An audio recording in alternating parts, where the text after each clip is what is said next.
listening to Last Word Radio, where you get your last word. The following podcast is a W2M Network partnership production. Visit W2Mnet.com for all of our other great podcasts, plus news, reviews, articles, and opinions from the worlds of wrestling, video games, football, and entertainment.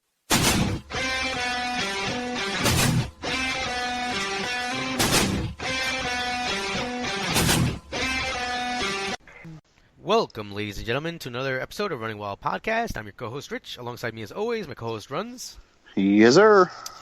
All right, so, shockingly, we have a preview for an event this week.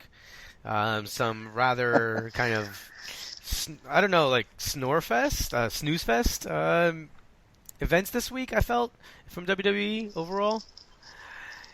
So, do you want to start in chronological order? Yeah, I mean, that makes the most sense. Before we get started, though, I just want to remind you that we're brought to you in partnership with pwponderings.com, lastwordonprowrestling.com, and Wrestling to the Max Network. You can find them at w2mnet.com. All right, with that out of the way, I mean, we can really just talk about SmackDown because Raw will cover as we're talking about Hell in a Cell, you know? Yeah. All right, so I'm trying to think SmackDown. So you had Natty going up. I'm going out of order. For some reason, I remember Natty first. Natty goes up to Daniel Bryan, and she suggests that she be the captain of the team, and he ends up making a match between her and Nikki Bella, the winner being the captain and the loser being not even being placed on the team at all. So, what did you think about the way it worked out, and what did you think about the match? I mean, I didn't really focus in on the match too much, but because it was pretty obvious that Natalya was not going to be the captain of the women's team on SmackDown, so, there really was no shot of that happening. But, it's good to see it's Nikki Bella, that's fine.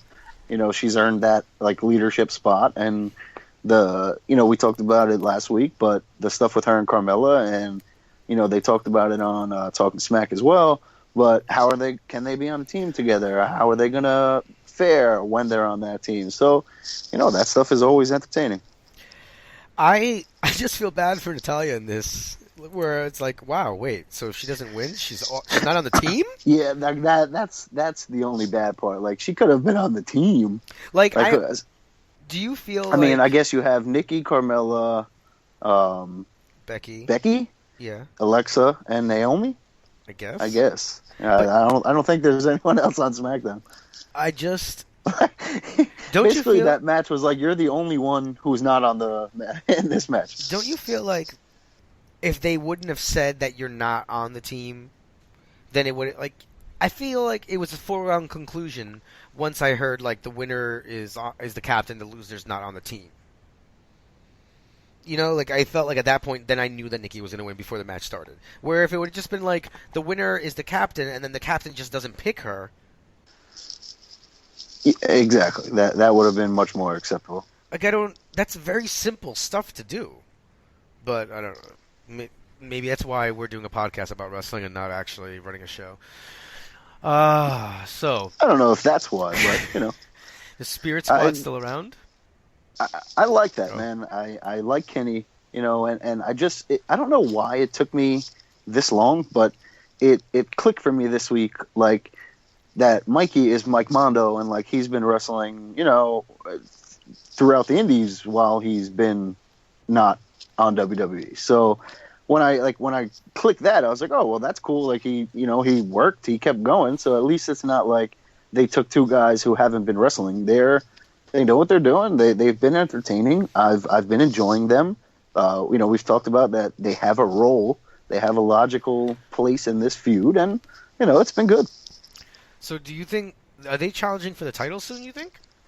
Yeah, I think we'll get that at some point. Maybe didn't they say something about next week, or didn't they wrestle this week? Something, right?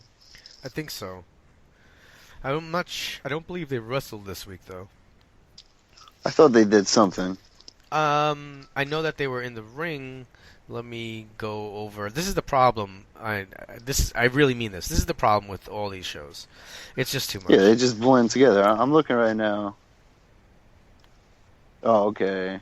The Miz beats Dolph Ziggler. Yeah, Heath Slater and Rhino defeated the Spirit Squad. Oh, they did wrestle. Okay. It's Thought just. so. I mean, I guess I just didn't expect Heath Slater to still have the title with Rhino, so that's what's a little weird. And I think that's what the Spirit Squad is, a perfect filler for this, because it gives them another month and we let that go. But the problem is now we haven't seen Alpha or the Usos in a couple of weeks. So who else? Who's next? Yeah, I don't understand why they're not around. I mean, they're gonna be in that tag thing, right? I would think they have to be. So the Hype Brothers and the Hype Bros beat the Ascension, so that they're now in the match. Yep. This is gonna be. I hate this is 10-on-10. Like, yeah, that's a little too much. But at least it's elimination, so that's the one thing that's good about it. It's basically 5-on-5, but seeing 20 guys around the apron is just startling.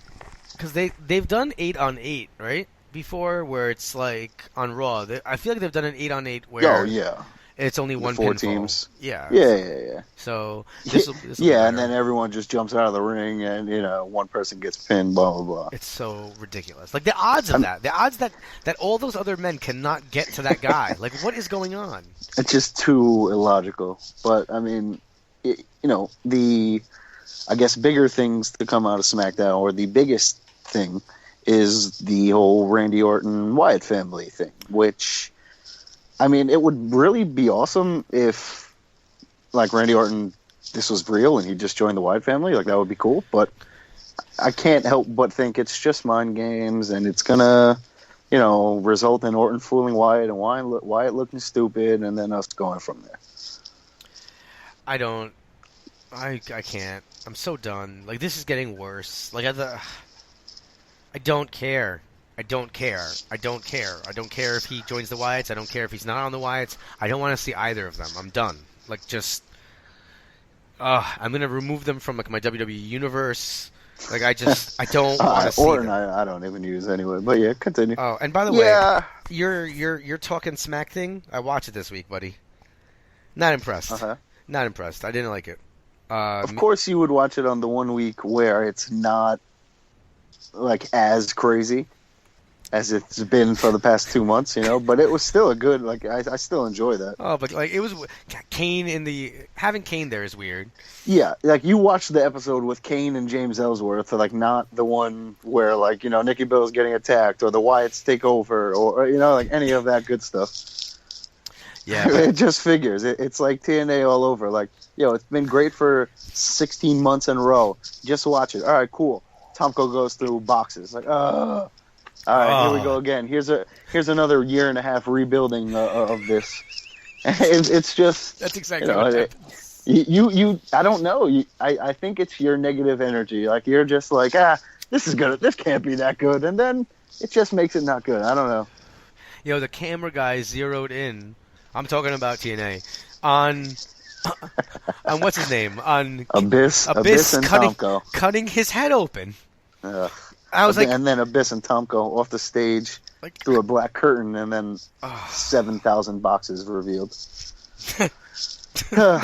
Anyway, I mean, we spent enough time on bad things on SmackDown, but what else? How about we had Ellsworth and Ambrose, and at the beginning, I was thinking, like, maybe Ellsworth is going to turn on him, like, maybe this has been a whole thing. AJ paid him off now or something, like, because the whole, like, come on, please let me be in your corner, come on. Yeah, that's always, like, the setup, But then I figure, like, okay, maybe he doesn't turn, but he'll probably cost him the match, and that's what ended up happening. But it's entertaining, man. AJ is on fire. And I don't think there's anyone better than him right now in the company. It's so weird. It's so weird to see him in this position. Say that? Yeah. It's just... And I mean, and of course, I mean, everyone's talking about it, but you have Owens on Raw, which it's equally like you're just if 3 years ago you were like, this is what's going to happen, I'd be like, no, you're crazy.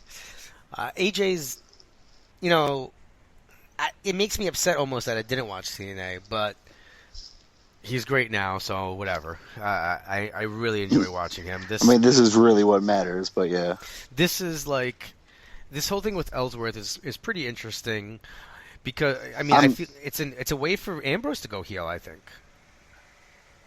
I think it's a way for anyone to go heel, and I think, like, you might have mentioned, like, just jokingly, like, oh, Cena just attacks Ellsworth, or I heard it somewhere, whatever, but, like, that Ellsworth is lending that possibility, because when Ambrose was mean to him, the crowd booed the hell out of him. So, like, this guy is the ultimate underdog, and everyone can see that. So when he gets picked on by a good guy, people care, and I'm glad to hear this week that, they possibly signed him or are signing him. Hearing him and Jericho are boys, and, like, Jericho has been pushing for him, made me listen to the Jericho podcast with him on, and it was pretty interesting. I didn't want to listen to it before, but once I heard, he's getting signed, there's a little push for him, I was like, okay, cool, I'll listen. So wait, Ellsworth is signed? I believe so, or like he was going to get signed, something like that. Like he is about to. All right, let's just move on. I don't even know what to say about that. Hey, man, he's been working 14 years. He's been all around. He's got a couple kids at home. There's only one person's kids I care about, and that's not myself. It's Heath Slater. I was going to say, you're old? No, it's Heath Slater. I realized Heath Slater. Yeah, Heath Slater. That makes sense. I got kids. I need this job. Amazing, that guy. Oh, Becky Lynch came back. Yeah.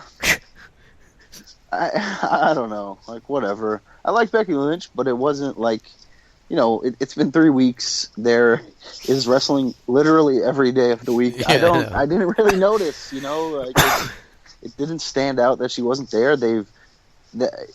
Because the fact that they've had Alexa Bliss and Naomi, and they've had Carmella and Nikki, there's 2 women's matches on SmackDown for me to care about and invest in. So I haven't really missed it.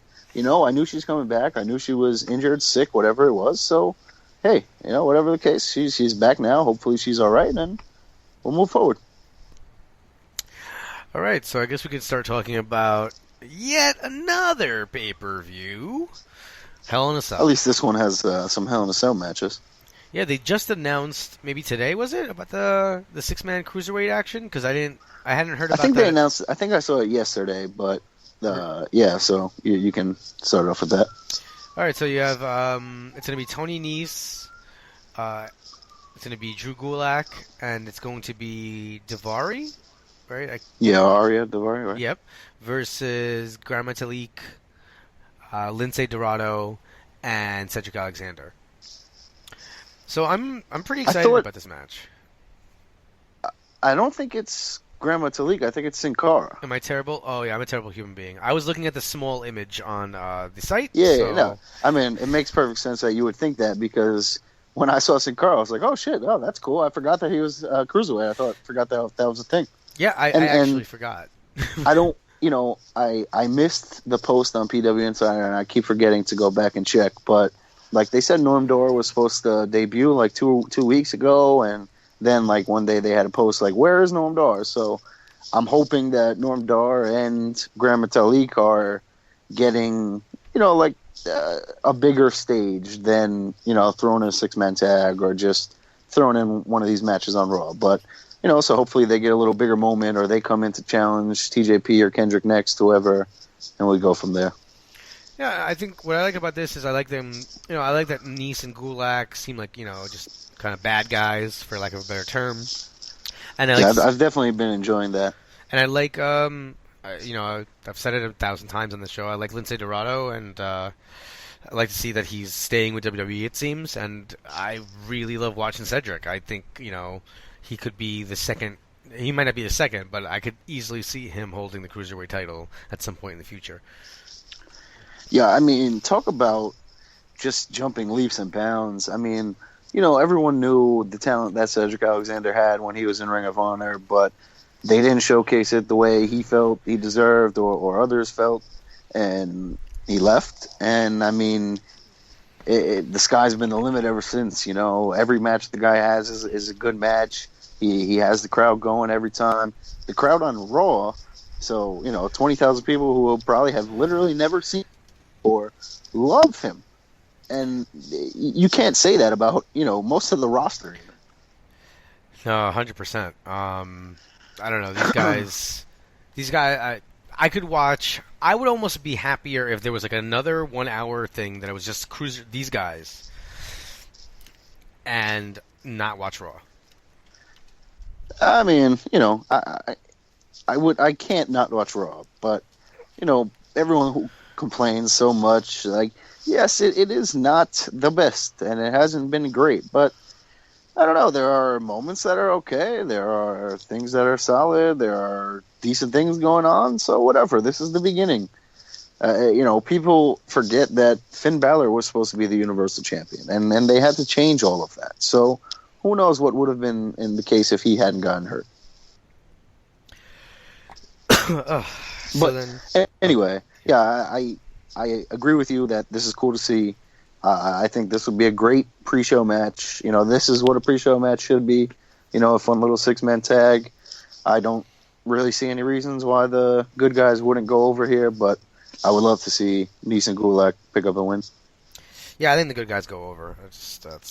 Pinning Daivari is my guess. Yeah. Oh, and it's, by the way, am I a terrible person if I say that it was just really like a flashback? Because he wears the same headdress and everything as his brother. Yeah. So it's like, whoa. I was like, if you just look quick. Yeah, for half a second. Daivari, yeah. I was like, was he what? And then I heard Daivari. I was like, he's back. And then they're like, your younger brother of. I was like, oh, okay. I'm glad to see he's getting another shot because he really was one of the people that impressed me in his match in the Cruiserweight Classic. So I'm glad to see he's getting the shot on Raw or at least the pay-per-view. Yep. Then we have Bayley versus Dana. I mean, the arm wrestling thing, like, I got it. I got, Dana's a lot bigger. She's a lot more physical than Bayley is. I get that point, but that was not a good segment. And this whole feud, Dana botched her feet on the ropes and all that kind of thing. It just hasn't been smooth. And hopefully, this is just a filler feud for Bayley. She'll get the win here and move on, hopefully, to the title. Yeah, this match was added late too, right? No, I think maybe like this week, but they've definitely been building towards it. Oh no, they've been building, but like, so I'll just be honest. Like I was doing group results with some people, and basically, those matches were not listed on WWE.com on Tuesday morning. Interesting. So I'm kind of irritated, but whatever. I'll be okay. I'll get over it. Yeah. So I don't know. Obviously, I think Bayley. I don't think this stretches out anymore. It can't. No, Bayley will get the win, and then she'll be in the 10-woman tag, and I'm sure she'll have some interaction with Sasha there, and then we'll move on.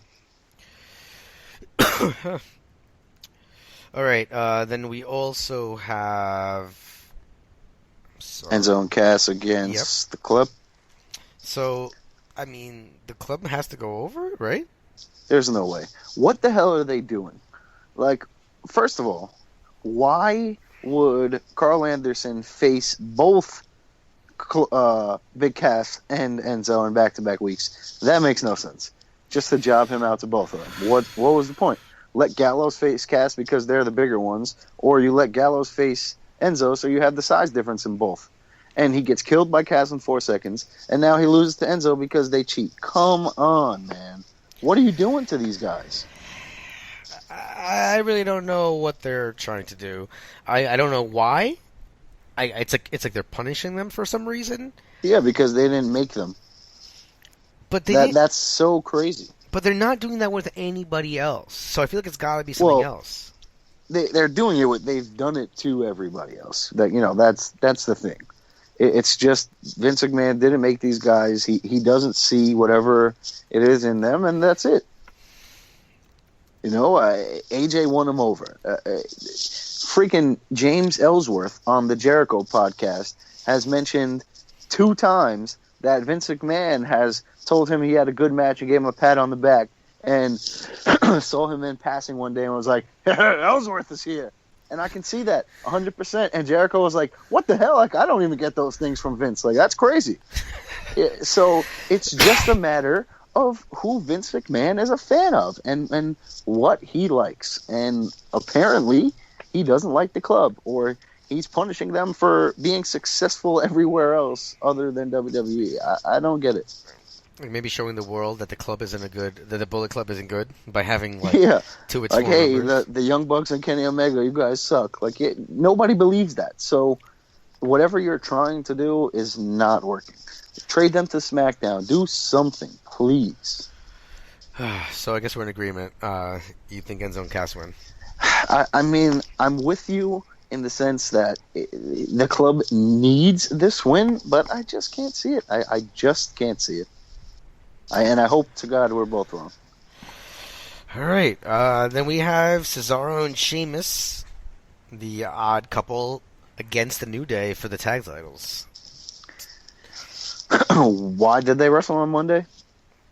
I don't. Like what? Doesn't make any sense whatsoever. As soon as I saw that they were wrestling, I was like, what's the point? And they're wrestling Kofi and Big E, so it's not even like they're wrestling Woods and Kofi and they beat them, and then it's like, oh, well, you didn't really beat the New Day, you beat, Woods and Kofi. That's not our favorite matchup, like, whatever.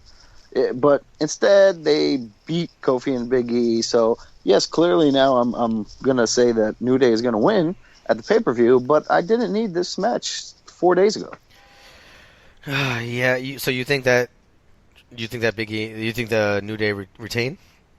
I mean, you think they're gonna have Cesaro and Sheamus beat them twice? Like, why not? Yeah. Why not have New Day beat them, right? Or like have this whole time you've had New Day play them against each other.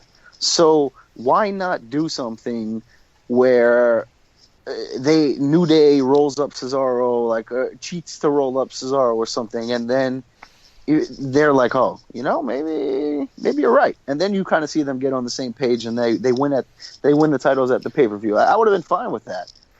Give me something where I don't want to see them beat them and now they're like, maybe this thing works. I don't know, man. Yeah, I mean, I thought that this was going to be the team to take it from them, but maybe not just yet.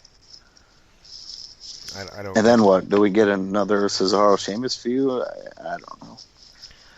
I really thought they were going to pull like a 2-man power trip or whatever, like just that. Yeah, I still think they could, but why have them beat them on Raw and have them lose on Raw and then we go? That just throws me off. But I don't know.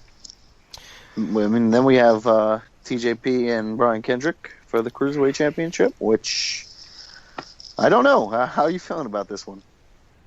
God, I mean, it's getting to the point where like Kendrick has to win. I think so.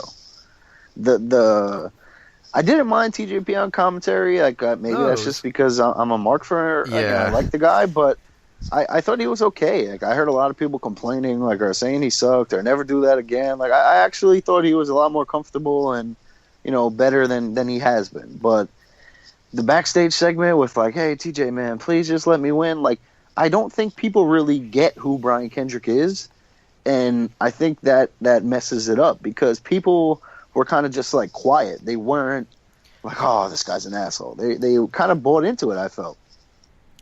Yeah, like I couldn't. I was really confused because I was like, this is very clearly a super heel move. Like, why are we even discussing whether or not it is? You know? Like, it was so clearly. I don't understand. He's coming across clearly. So I don't feel like it's anything in his work. Like that was clearly a heel move.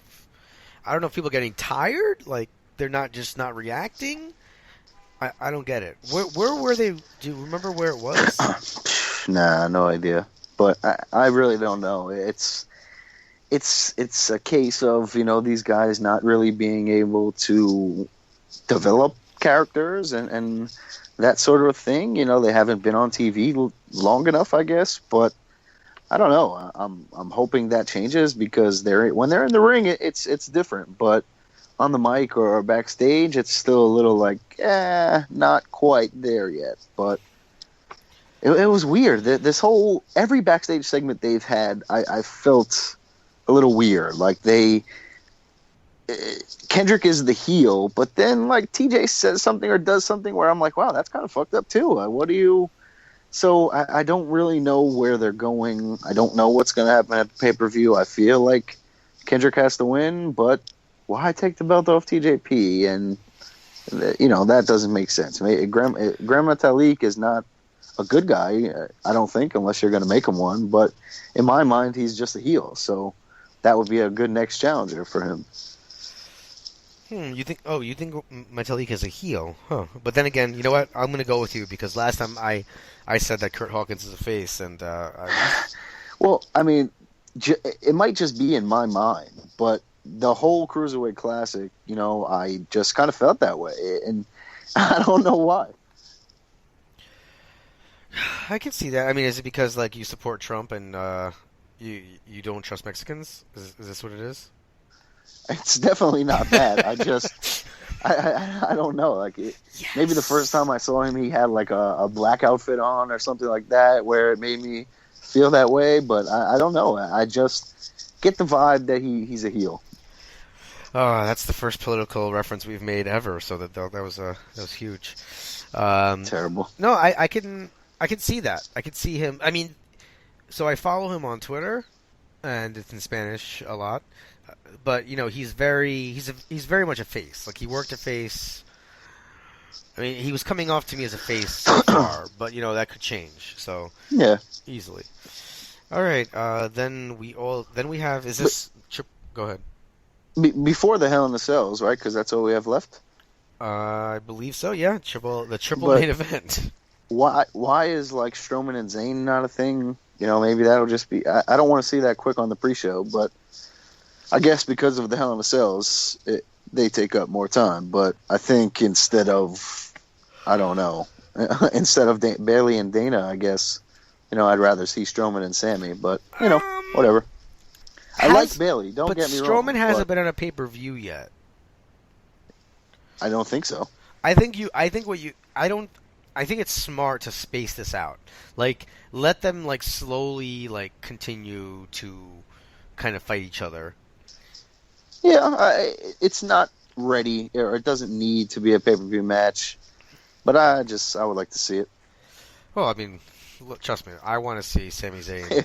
I don't want to see him get demolished by that oaf over there, that troll giant. But jeez, whatever. So then we have a triple main event, which is okay. Now, which one of these do you think opens the show?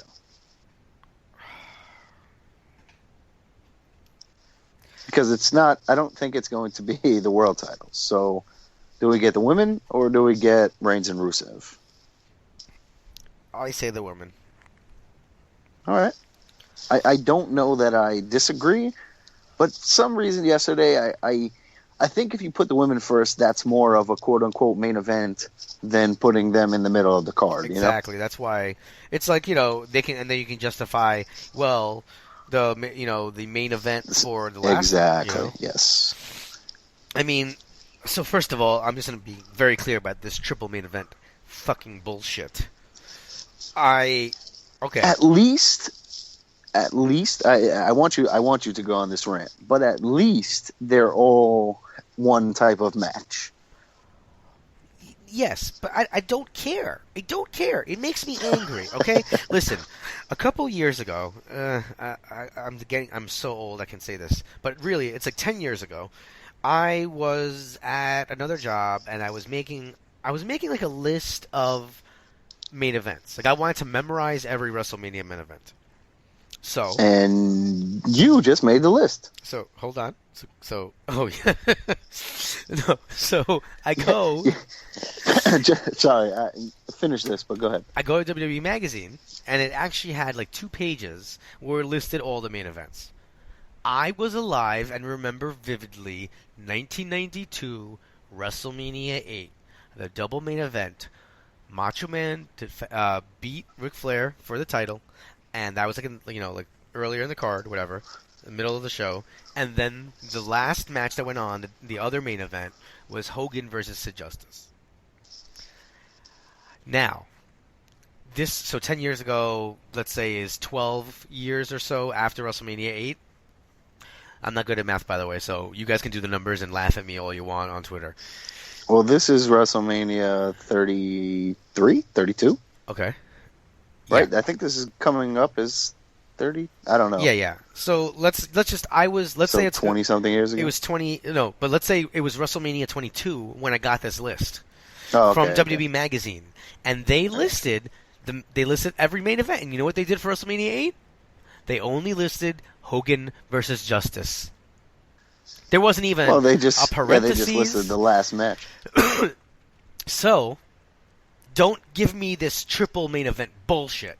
When you told me the Macho Man and Flair were just as important as the other match, and then years later you redacted that and went back and said it was Hogan Justice. So now, when we look at this on paper in 10 years, those other 2 matches will not be the main event. Well, clearly only one match can be last. But this double main event, triple main event sort of a thing never bothered me as much as you, and I understand your reasoning, but I just look at it as there are 3 matches that are the biggest feuds they have going, or whatever the case, and I'm excited to see them. All right, yeah. I mean, I am okay. I don't really feel okay. So Rusev and Reigns. What else? I don't care what about else that would match. you? But what else would you call it? How? Just the Triple Hell in a Cell? Like what? They got to sell it some way. And after Foley tweeted about the women's match being the main event, and then retracted that statement, I think they kind of just forced their own hand there. I kind of want to get through this weekend. I'm excited about the Owens match. So let's just start in order. Rusev and Reigns. I don't really feel like it needs to be in a cell. I disagree on that. This has been going on for a while, and they mentioned last week the cake in Lana's face and disrespect, and I was like, wow, that was a while ago. I totally forgot about that. And now the whole family thing and all that. I think they've had a decent amount of personal things go on between them, and this was at SummerSlam. This match, and it was just a brawl, and it didn't take place. So, I really don't mind that. Okay, I just hope it doesn't take up. I don't want this match to be 45 minutes. I really like Rusev, and I really enjoy watching Roman wrestle, and I like that this feud is for the U.S. title. So, I don't really think I'll be upset about this. All right, so who are you picking?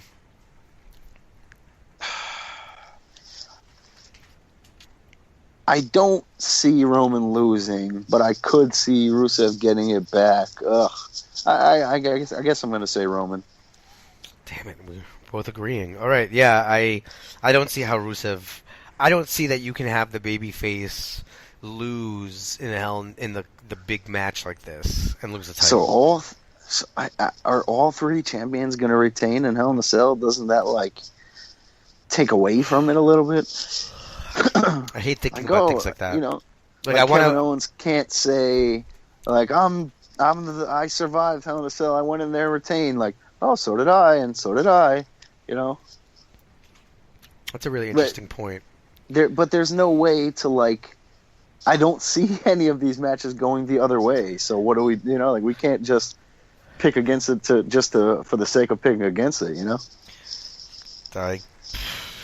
completely agree with you. That's kind of, and so like, I mean, we're kind of giving away the last two matches, but that's how I feel. Like, I think Rusev is the most likely guy to maybe shock us. But finish what you were saying. I could see Charlotte shocking us. That would kill Sasha, man. Yeah. Did you hear? And this will be Charlotte's first loss at a pay-per-view, right? In a year and a half or whatever it is, 13 pay-per-views. Oh, wow. Which makes perfect sense as to why she keeps losing the belt on Raw as to not a pay-per-view, because they have this thing going. Huh. Interesting. Right, because she didn't lose in the triple threat, and then did she have her? There was no pay-per-view last month, so no, she has not lost on pay-per-view. Yeah. By the way, what? Okay, I'll just start. Nothing could possibly weaken the women's division more than needing the GM to sell your match. Okay, we really have to talk about this, because what the hell happened in that segment? Foley's, I'll split it in just halves. Foley's half was extremely intense, and he was screaming. And I got that. I got what he wanted them to feel. I got that he was trying to make them realize what Hell in a Cell was. But they very calmly continued to keep telling him, yeah, we get it. But I'm still going to go into this match, and I'm ready. I want to take this on. And I don't know who was really at fault, but it was weird. It was like, who's not doing what they're supposed to be doing here? You know, I when I was watching it, I felt like Foley was like, yo, man, chill out. I think they get it. You don't stop fucking yelling. You just yelled the same thing back-to-back times. I got it. You're in a Hell in a Cell. It calls you to look like this. You can't walk.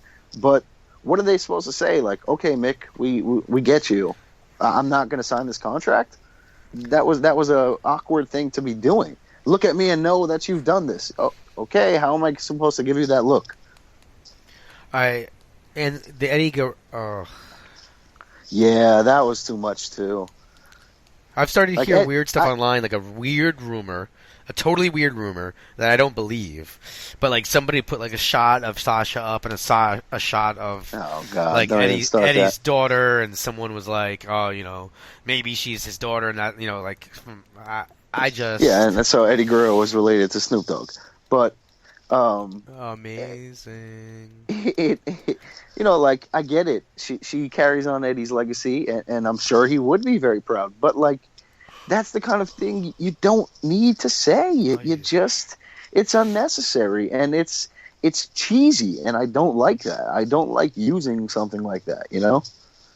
Yeah, I mean, I was. You know what I have to say here right now. I think right now, and maybe if you went in the time machine and you asked me beforehand, I actually thought differently. But I think I stopped liking Rey Mysterio after Eddie died, and they used that to put the belt on him and elevate him.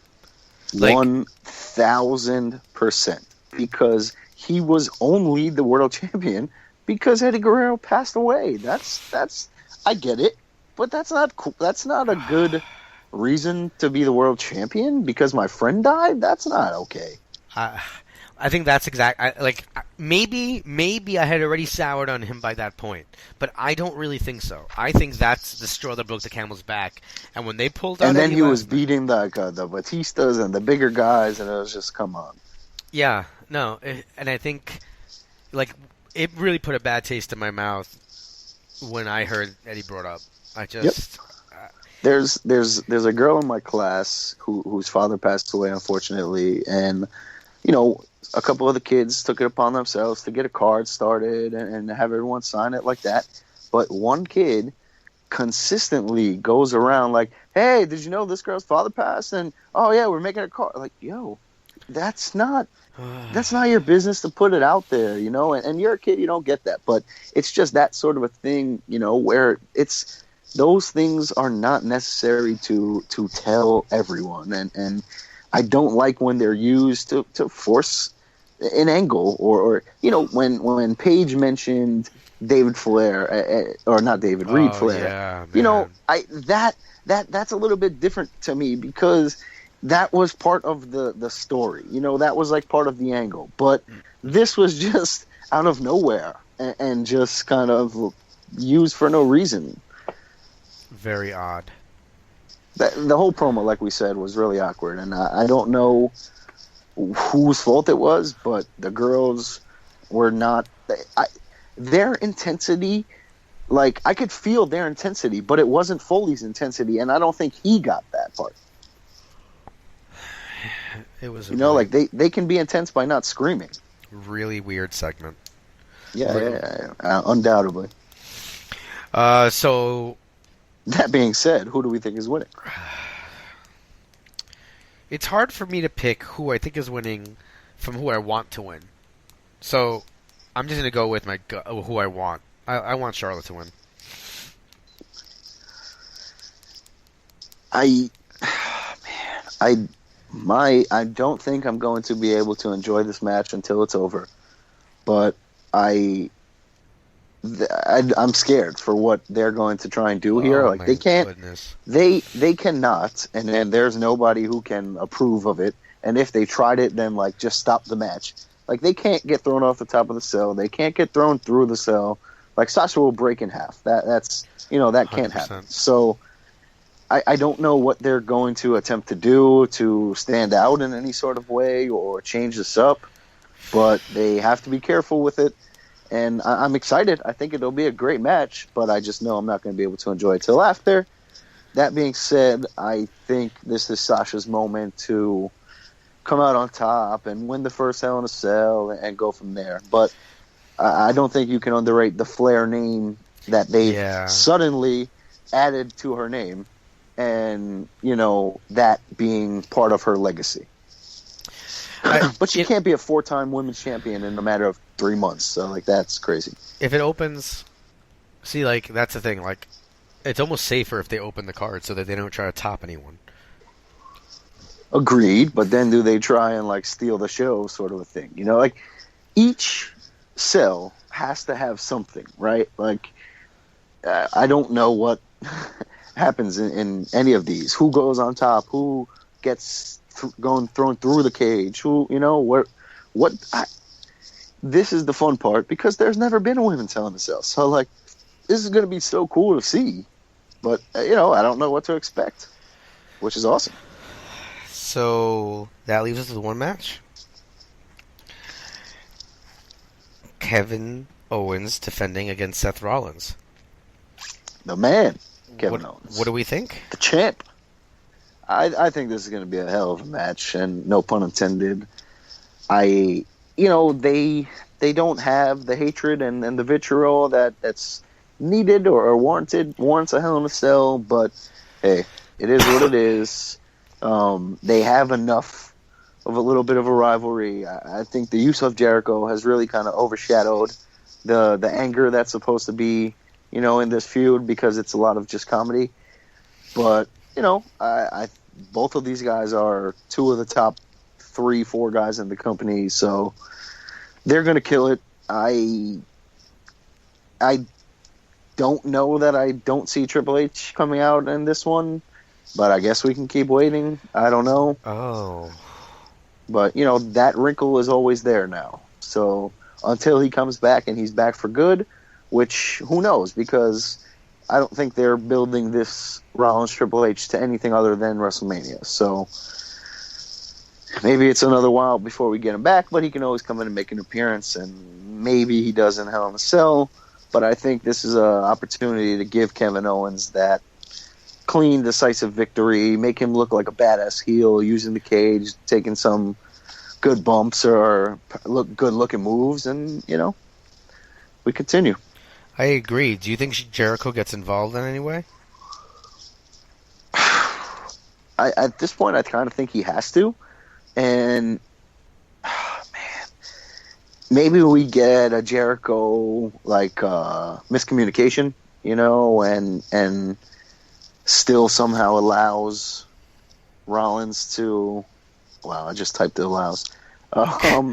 It allows Owens to still get the victory, but then we go into the Jericho-Owens feud that I think they've been teasing for a little bit, and Jericho is becoming increasingly over as a babyface with this whole list. And I mean, just before you give your thoughts on that, the list stuff from Monday Night Raw I thought was, just really good. When he turned the corner and saw that it was Braun Strowman, like the look of defeat that came over him was brilliant, man. And like it's just that guy is on fire, and I'm kind of excited to see him as a babyface and see how the crowd reacts. Wait, Strowman? Jericho. Oh, I don't want him to be a big. I guess he has to be, but the list thing is he's over like Rover. Well, I think the list he just made the list. Yeah, I mean, people pop for it, but I don't think that. I feel like once he becomes a good guy, then like he's not that jerky. Like he loses the sarcasm and the snarkiness. But does he? Like, I think people would be on his side to see him face Kevin Owens. He can't stop calling people stupid idiot. No, and I think when he does that, that's starting to get a bigger pop. Like when he almost called Kevin Owens a stupid idiot, like the crowd's like, oh. So like I think they're getting more and more involved, and they're just laughing at his humor. So I don't know. It's interesting. It's a good point you bring up about, him losing the jerk part, but I don't know. I think he can make it work. All right. I'm looking forward to this match. I agree with you. I think that Owens needs to win the match. I think he kind of needs to win kind of cleanly. On his own, yeah. I mean, it's a sell. I could see Jericho possibly doing something, but I don't see Rollins walking away with the title. You have to keep it on Owens. I mean, it's still too early. They've done it before, but I don't see a reason why you'd want to end this reign early. I think that no matter what the ratings are, and that scares me because I've heard things about how the ratings aren't that good. That's just like they've been bad. So like, if they blame that on Owens, then they suck at life. Yeah, that's the only thing I'm scared about. I'm actually like frightened that they would do something stupid because of the ratings. So as long as like some nonsense like that isn't going on, Owens wins. Owens looks strong. Maybe they're not even the last match. Maybe they're earlier in the night so that you can swallow, and then Roman and Rusev are the main event so that you have, Reigns winning. I will quit. I will quit. I think at the end of this show, I think it ends with Triple H hitting Rollins with the pedigree. I think it's been a couple months since we saw it, and I think, just to end it on a whoa, what's going to happen tomorrow night on Raw? I think we get that Triple H moment. Do they do post stuff for the pay-per-view? I believe so. Because I wonder what you would do if Triple H comes out, and your whole angle is like what's happening now, what's going to happen on Raw. That's what they do. They just ask that question over. Like, oh man, we saw Triple H come back. Wow, I wonder what's going to happen tomorrow night. So now let's get to the rest of the card. And then okay. Yeah. All right. Just want to take a moment to acknowledge one of our sponsors. So, podcast advertising is one of the most engaging types of digital advertising. Cast.market makes it easy to advertise on podcasts. So if you sign up and you try the campaign creator today, you target quality shows specific to your product or service, and you enter our podcast code, which is Running Wild, and our show will automatically be included and site fees will be waived. So go to http://cast.market today. You can probably just type in cast.market and it'll work just as well. All right. So with that out of the way, just want to introduce to you guys. Next, we're very lucky to have Stokely Hathaway in the show. So just sit back, guys, and enjoy the interview, and we'll be back shortly. All right, ladies and gentlemen. So we'd like to welcome to the show Stokely Hathaway. How's it going? So how are you doing, Stokely? I'm doing pretty good. Doing very, very well. How about you guys? Everything's all right, man. Yeah. Thursday, so it's better than Monday. Not as good as Friday. That is true. Very true. So, how did you get started in professional wrestling? It was kind of a convoluted story in a sense. So I was working on, I guess, like my thesis project for grad school. So we were given different options or whatever. So I decided to prove that I thought that wrestling was like an art form, like a form of theater, which I still believe is true to this day. So for me, in order to, like, I guess, really drive the point home, I decided to train to be a wrestler. And I kind of just stuck with it for the most part. Like, and, you know, like I really enjoyed it. Like I was always like a wrestling fan, but, you know, I never actually thought about pursuing it until that moment, really. Or really took it seriously that I could possibly do something in wrestling. You know, most people dream about it, or, you know, they, you know, watch wrestling and they, you know, try to picture themselves doing it.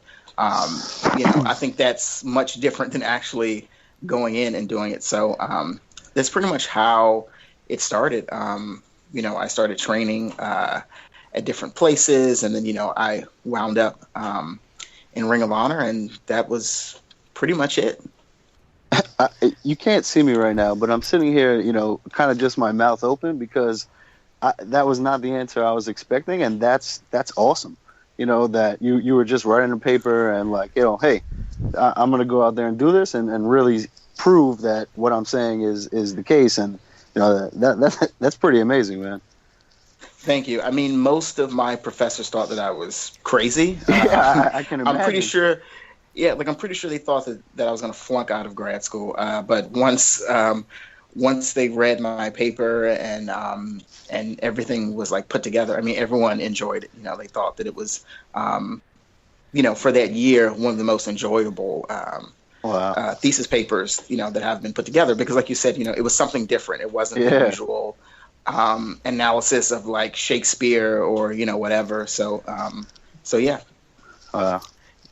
Man, you got something against my boy Shakespeare, because, you know, that was my thesis. So excellent. Yeah.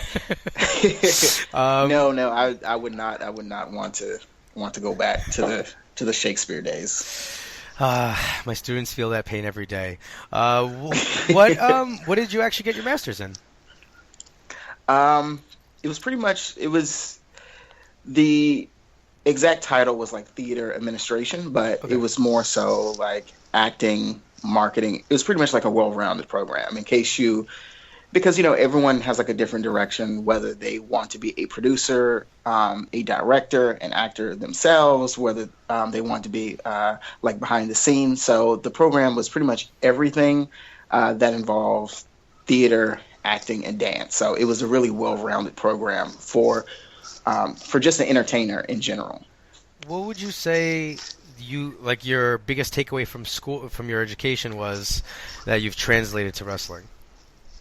I mean, that's a really difficult question. I'm not really sure. I mean, I go back and forth on whether I would say grad school was a good idea, mainly because for me, I felt like it was something I needed to do on a personal level, but I think I could have learned the same things, like maybe doing like different seminars or acting seminars or whatnot.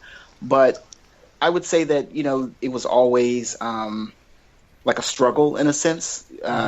For example, you know, they basically told everyone, you know, you may learn all of this here, but that doesn't translate to reality. So you could be the best actor here in grad school, but when you go to the real world, you're going to be at the bottom, you know. And I would say that was probably, I would say that, you know, that was the biggest takeaway, because I think, you know, everyone thinks that they're the next Robert De Niro or Steven Spielberg or like Denzel Washington, you know. So the program really fine-tuned that, you know, everyone has their place, but I guess what's for you is what's for you, if that makes sense. Like everybody can't be like everyone else. I mean, you know, from a fan's perspective, I've definitely your promo work is, you know, some of the best that there is today. So I'm not sure if that's something you were focusing on and all of that, but that's definitely something taken away from that theater aspect sort of a thing, right? Yeah, I mean, believe it or not, like I still take classes, like I still take acting classes, I still take speech therapy because, for me, I don't think you can ever stop. Yeah, so, absolutely. No pun intended, but I think, you have to, evolve as a performer. Yes. Absolutely. And, like a lot of my friends in the city, they're actors and, or they're doing some type of like production work or like, in film.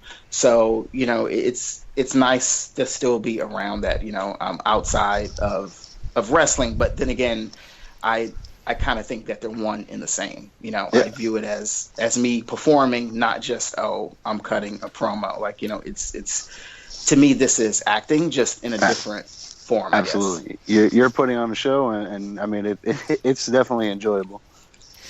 Thank you. So you've been working in Evolve, and you had the Dream Team with TJ Perkins, and then he signed a contract with WWE and kind of left the company. Thanks to you, right? I mean, let's give the credit where it's due. Thank you. Like it was a really cool experience to be a part of. When I was first coming into Evolve, like I was kind of told that, like I knew that he was going to be involved in the Cruiserweight Classic, but I didn't know that it was going to be to the magnitude that it turned out to be. So just to be a part of it was really surreal. Being able to work with him and Gabe, and it's hard to really describe. And I'm happy for him. We talk all the time, and this to see someone's dream actually come true, like right before your eyes, like it's pretty surreal, to see. Like, I would say TJ, Cedric, and Gulak, and like a few others, like they're really the first bunch that I've known personally to like go off and and grab the quote unquote of the brass ring. So I mean, I love it. It's great to see. I completely agree. As going to the Evolve shows and seeing these guys all up close, and then now seeing them on Monday Night Raw is like you said, it's kind of surreal. And I'm not friends with them. I don't know them personally, but just as the fan, it's you feel that connection with the guys when you're 2 feet away from them instead of 20,000 seats away. Yeah. And it's. I mean, even watching Raw or watching Superstars, Main Event, whatever, like it's to this day I don't think it'll ever get old. Like I know they're on the I think it's Cedric, Gulak, and Tony Nese. They're on the Hell in a Cell pre-show, and like that's crazy. If you would have thought about that a year ago, everyone would have said that you were insane. But this is here. It's here now, and all those guys deserve it, and it's just like amazing to see. I completely agreed. One thing during the send-off for TJP, you had that money there, and it was really disappointing when some of that fluttered down to the first row, and we got to grab some in Stokely. That wasn't real money. I hope you threw some real money at Tim. I mean, I gave him like a bonus check at the end of the night, but. Yeah, of course. I'm not gonna waste fake money in Queens. So I mean, I'm not gonna waste real money in Queens. So whoa! What is this guy saying about Queens? I mean, I like Queens, but I mean that was no. I'm gonna use the money for something else. But yeah, that was really a really cool moment. Even though my speech went over everyone's heads, but it still was fun. It certainly did. But so after TJP transitioned to WWE, you stated that there was now openings in the Dream Team, and Ethan Page was one of the guys who stepped up and wanted to be a part of it, but seemingly that didn't work out, and you chose to go after Timothy Thatcher as your next Dream Team member, and it seems like a very odd pairing. But I think when it comes down to it, it works perfectly well. Yeah, I mean, I think so too. I mean, Tim is the best in the world, and it's funny because I've seen a lot of comments online about how he's boring, how he's been a dud as champion and whatnot. But I disagree, and I think Tim has his own charisma. He has his own personality, and I think it's going to be great for us to play off of that. Him being the straight man, the dominant force, and me being, the entertainer, the guy around him, who gets it done, I make it all happen. Kind of like I said in my promo at the last show that, there's no more street fights. There's no more fight to a finish. Like, Tim is a wrestler, so he should be wrestling. So I'm going to take care of that for him. He doesn't have to go out there and defend himself or the title, whatever. I'm going to do all of that for him. So I think it's a great pairing, and I'm looking forward to the future. Yeah, I think that was definitely a smart move on your part, and a smart move on his to accept it. Well, I have to disagree. Stokely, he broke your finger. He broke your thumb. I couldn't shake your hand the last time I saw you in person. He did, but guess what? Money heals all wounds. So you can't. There's no arguing that. Exactly. That's it. And one more thing about Tim. Please tell me you guys were really watching Moesha together. I did pull it up on YouTube. That's amazing. Yes. He had no clue what he was watching, but we're getting there. Baby steps. Baby steps. Absolutely. So, what are you focusing or looking for more talent to join the Dream Team? I mean, there's always an opening somehow, somewhere. I'm just waiting for the right person to come along. But, right now my focus is on Thatcher. And, to pretty much protect him and to protect the Evolve Championship. So that's going to be my main focus for at least the next few months. If someone great comes along, perfect. But I'm not actively searching or looking for anyone right now. All right. So next time Evolve will be in Queens. It will actually be on November 12th. Well, what are you and the champion doing? Well, there may be a birthday celebration. November 12th is my birthday, so I've contacted several honeys in the area. So it's going to be a scene. I'll tell you that much. I'm suddenly even happier that we have front row seats to get a view of this. Oh yeah, it's gonna be great. It's worth the price of admission right there. Yeah, I don't know which day I'm looking forward to. Either my own birthday celebration that I'm going to give myself, or the next day when he's wrestling Tony Nese in Joppa, Maryland. I'm not really sure. And since you mentioned that, Tony Nese's run on the CWC and now on Monday Night Raw, and he's looked great. You gotta think that's given him a slight edge, don't you? Yeah, I'm a big believer in being rewarded for your efforts and good deeds. I mean, I think it was 2 weeks ago he pinned Rich Swann on on Raw, and he hasn't had a title shot in a while at least. So I think he's earned it, and I'm sorry, but Gulak and Riddle and Zack Sabre Jr., all those guys, I mean, they've had their time, they've had their opportunity. They have to go all the way to the back of the very long line and start there. On behalf of Matt Riddle, I feel the need to say, bro. Yeah, so. he's Matt Riddle is not getting a title shot anytime soon. He just had one. It was 2 months ago. So yeah. So maybe October 2017 we can reconsider it. But, All right, that gives me something to look forward to, I guess. So we always like to have hard-hitting questions here. At WrestleMania 29, the both of us missed Puff Daddy's performance. I wanted to know what your thoughts are on that performance. I thought it was pretty amazing. I think Diddy should be at every WrestleMania. Not just him; it should be the entire Bad Boy family. They should perform everyone's theme song live. I think. I want to see Vince so badly.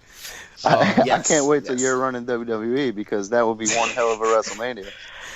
Yeah, I mean, can you imagine Busta Rhymes and Mace doing like New Day's theme song? Like that's priceless. Like that's gold. I probably would die. I think I would have like a massive heart attack watching it. So that would be it. I mean, you heard it here first. All right. Yeah. I mean, and just lastly, Stokely, before we let you go, I just, the next time you see him, please let Darby Allin know that we don't want to see him die, and the fans like seeing him live. I'm not going to pass on that message. I've already negotiated to be in his will, so he can do whatever he wants. It figures that you're ahead of the game on that one. Yeah, let Darby be Darby. I'm actually going to give him the key to the top of the roof in Queens. So if he wants to do something off the top of the building, he's more than welcome. But all of his assets have been secured for the most part. So, do you want to share where people can find you on social media and everything? Sure. I'm on Twitter, Facebook, Instagram, Stokely Hathaway. Feel free to add me, find me, stalk me, whatever. Yeah. And where can we see you next? Next, I will be in Queens, New York, November 12th, and we'll be in Joppa, Maryland, the next day, November 13th. That's Evolve 72 and 73. If on Flow Slam Sports now. If you're not already a fan of Evolve or Stokely Hathaway, everyone go check them out. Yes, and also in the meantime, just like a quick plug, there are other amazing companies out there, who have their own services and whatnot. But you can check out CWF Mid Atlantic. They're on YouTube. Like, you can watch their content for free. They put up their entire episodes that you can watch days after the event. You have Beyond Wrestling, you have Chikara, so there's plenty of stuff out there. So absolutely. All right, well, Stokely, thank you very much, and I appreciate you spending your time with us this evening. Yeah, thank you, man. Yeah, thank you guys, and we'll talk soon. All right. Yeah, absolutely. Have a good one. You too. All right. Well, I hope you guys enjoyed the interview. I just want to take a second to thank Stokely very much for coming on the show. Yeah, I mean, it was our privilege to have him on. He was a great guest, and definitely a good interview. Hopefully, you guys enjoy it, and hopefully we can get him on again, and maybe for a little bit longer next time. All right. Is there any other bits and pieces of news from the wrestling world that you'd like to get into this week? I mean, there's just so much, but there's nothing we really need to touch on. All this stuff is going on with TNA. It'll unfold how it unfolds, and we'll all find out exactly what happens when it does. There's no point in speculating anymore. There's no point in trying to figure it out. We'll see what happens. Ring of Honor this weekend has I believe they have one show, and then next week they're going to be in San Antonio. And then they're going to England. So they did announce that you're going to have Marty Scurll and Will Ospreay actually team up. So, yeah, I was hoping that they would be opposing sides, but at the same time, I still think it'll be fun to watch. Maybe you have Scurll walk out on Ospreay, exactly. And so Kevin Kelly and Carino are very good, and they're very good at giving the backstory, telling the deal. So hopefully they talk about Scurll and Ospreay's rivalry and how they made the Progress World title a world title when they wrestled each other in the United States. So hopefully they use that, and exactly what you said. We can hey, this is the backstory. It's kind of surprising to see these guys. Oh, we knew this was going to happen. Scroll turns on. That's perfectly fine. And then that's how you introduce them to the ROH audience, and we go from there. That's perfectly acceptable. But them as a team, they are not anywhere alike, other than that they're British. They are two completely different characters, completely different styles, and I don't like them as a team. So, who are they wrestling? I have to find that Or one. maybe they didn't announce that part. I just know I definitely know that they're teaming together. Okay. So hopefully it's what we're saying. Oh, it's actually, I'm sorry, it's the Young Bucks Against Skrull and Ospreay. Yeah. Okay, so I kind of take back everything I said because that's a freaking awesome. That's an awesome match, but they are not a tag team. No. But wow. But that'll be a good one. Wow. Then, wow. so they have this. All right, so this week I'll just go over the episode quickly. So first of all, you have this team called the Tempura Boys, Yo and Sho. I forget their last names because they don't share them often when they come out. So basically, it's a really weird name. Like it's like having two Mexican guys be the Taco Boys. I feel like that's inappropriate. But or Jose and Jose B. Well, yeah. So these guys, it's funny because Kelly, for the third time, he's like, they picked their name. They wanted this name. So it's like they're putting it on them. Like, we're not racists. We didn't come up with it. They did. So they're actually pretty good, but they faced Cabana and Castle. It was kind of like a foregone conclusion, kind of a short match. Also, you had Gresham versus Kyle O'Reilly, which, just one of those matches you got to watch. I mean, Gresham is really good with the mat stuff. He went after O'Reilly's shoulder at one point, and so the friendly match kind of turned a little nastier. So that was a pretty nice match.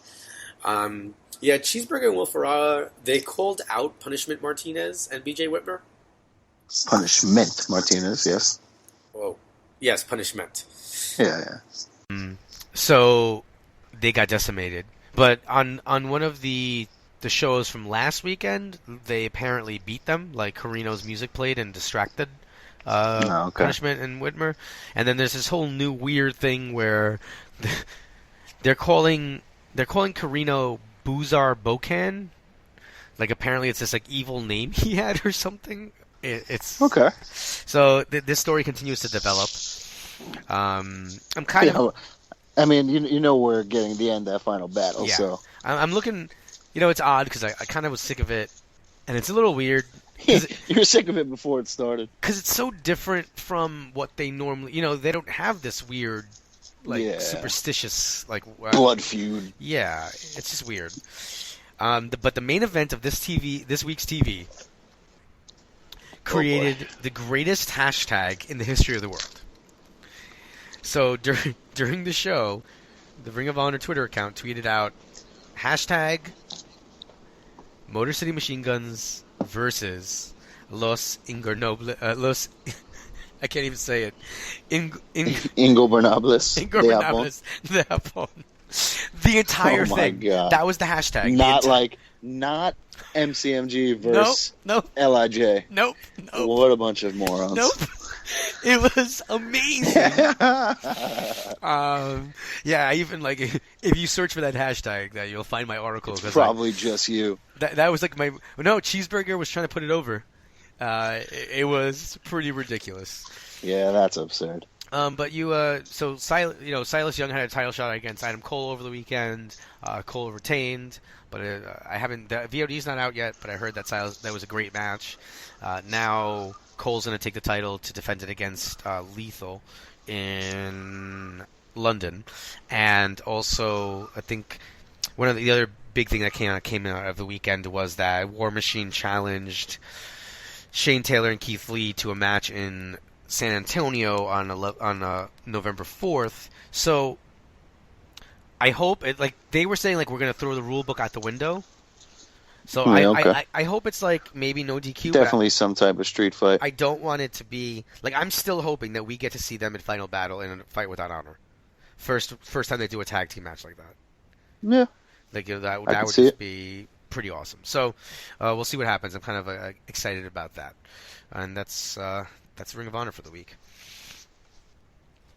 Yeah, I mean, I didn't get a chance to catch Lucha Underground yet. I watched a little bit of NXT. It was just a couple of dusty matches with, obvious winners. Nothing really spectacular. All right. Well, so if you got nothing left, do you have anything left? No, I'm good. All right. So just we know that we forgot to remind you, so you guys should, we'll just tell you again. Go over to iTunes and leave a comment, rate our podcast as highly as possible, and make sure that you spread the word. You can find us, if you're looking for us, on Twitter at RunningWildLWOS. As I say every week, the good tweets are from Runz. The corny stuff is from me. You can follow me directly at Rich_Laconi on Twitter. You can find us on Facebook. You can just search for Running Wild Podcast. You can listen to us anywhere you get your podcasts from. Make sure you can find us on SoundCloud. You can find us on Spreaker. And you can find us on the Google Play Store. You can send us an email at runningwildpodcast@gmail.com.